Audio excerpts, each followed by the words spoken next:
সংস্কার করার প্রাথমিক পদক্ষেপ হিসেবে আমরা প্রাথমিকভাবে 6টি কমিশন গঠন করার সিদ্ধান্ত নিয়েছি। এসব কমিশনের কাজ পরিচালনার জন্য বিষয়ভিত্তিক অভিজ্ঞতা বিবেচনা করে 6 জন বিশিষ্ট নাগরিকের নেতৃত্বে এই কমিশনগুলো পরিচালনা করার দায়িত্ব দিয়েছি। এরপর আরও বিভিন্ন বিষয়ে কমিশন গঠন করার প্রক্রিয়া আমরা অব্যাহত রাখব। নির্বাচন ব্যবস্থা সংস্কার কমিশনের প্রধান হিসেবে দায়িত্ব পালন করবেন ডক্টর বদিউল আলম মজুমদার। পুলিশ প্রশাসন সংস্কার কমিশনের প্রধান হিসেবে কাজ করবেন জনাব সরফরাজ চৌধুরী। বিচার বিভাগ সংস্কার কমিশনের প্রধান হিসেবে দায়িত্ব পালন করবেন বিচারপতি শাহ আবু নাঈম মমিনুর রহমান। দুর্নীতি দমন সংস্কার কমিশনের প্রধান হিসেবে দায়িত্ব পালন করবেন ডক্টর ইফতেখারুজ্জামান। জনপ্রশাসন সংস্কার কমিশনের প্রধান হিসেবে দায়িত্ব পালন করবেন জনাব আব্দুল মুহিত চৌধুরী। সংবিধান সংস্কার কমিশনের প্রধান হিসেবে দায়িত্ব পালন করবেন ডক্টর শাহদিন মালিক। এসব কমিশনের অন্য সদস্যদের নাম কমিশন প্রধানদের সাথে আলোচনা করে ঠিক করা হবে। কমিশনগুলোর আলোচনা ও পরামর্শ সভায় উপদেষ্টা পরিষদের সদস্য, ছাত্র, শ্রমিক জনতা আন্দোলনের প্রতিনিধি, নাগরিক সমাজ ও রাজনৈতিক দলের প্রতিনিধিরা উপস্থিত থাকবেন। পূর্ণাঙ্গভাবে গঠিত হওয়ার পর কমিশন আনুষ্ঠানিকভাবে তাদের কাজ আগামী 1 অক্টোবর থেকে শুরু করতে পারবে বলে আমি আশা করছি এবং এটি পরবর্তী 3 মাসের মধ্যে সম্পন্ন হবে বলে আমরা ধারণা করছি।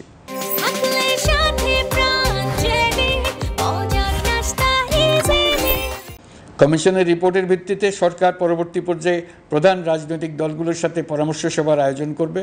চূড়ান্ত পর্যায়ে ছাত্র সমাজ, নাগরিক সমাজ, রাজনৈতিক দলের প্রতিনিধি, সরকারের প্রতিনিধি নিয়ে ব্যাপক ভিত্তিক 3 থেকে 7 দিন ব্যাপী একটি পরামর্শ সভার ভিত্তিতে সংস্কার ভাবনার রূপরেখা চূড়ান্ত করা হবে।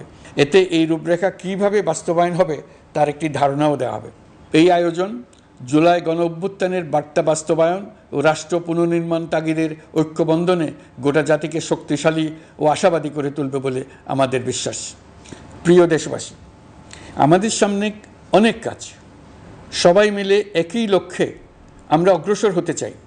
আমাদের মধ্যে, বিশেষ করে আমাদের নতুন প্রজন্মের মধ্যে যে সুপ্ত প্রতিভা লুকিয়ে আছে সেটা যেন বিনা বাধায় রাষ্ট্রের এবং সমাজের সহযোগিতায় প্রকাশ করতে পারি, সেই সুযোগের কাঠামো তৈরি করতে চাই।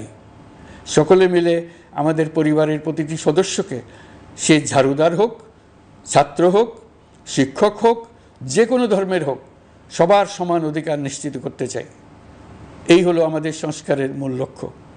আসুন ছাত্র শ্রমিক জনতার এই বিপ্লবের লক্ষ্যকে আমরা দ্রুত বাস্তবায়ন করি।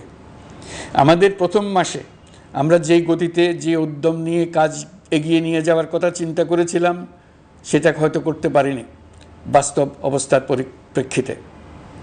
দেশের আইনশৃঙ্খলা পরিস্থিতি স্বাভাবিক রাখা গেলে আশা করি আমরা আমাদের গতি অনেক বাড়াতে পারব। এই জন্য দেশের সকল মানুষের কাছে, শিক্ষক, ছাত্রছাত্রী, কৃষক, শ্রমিক, পেশাজীবী, বড় ব্যবসায়ী, ক্ষুদ্র ব্যবসায়ী, দিনমজুর, গৃহিণী, সকলের সহযোগিতা চেয়েছি।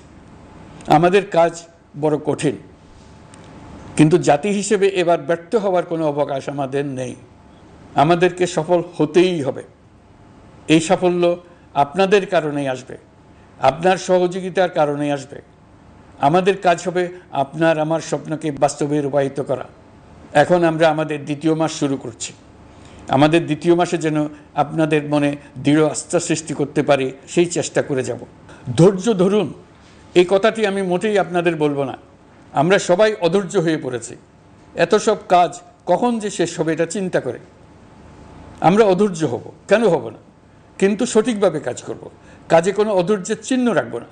প্রিয় দেশবাসী, দেশের শিশু, কিশোর কিশোরী, তরুণ তরুণী, ছাত্রছাত্রী, বয়স্ক, বৃদ্ধ, পুরুষ, মহিলা, সবাইকে আবারও আমার সালাম জানাচ্ছি। আসসালামু আলাইকুম। আপনাদের সবাইকে ধন্যবাদ জানাচ্ছি। মহান আল্লাহ আমাদের সকলের সহায় হন।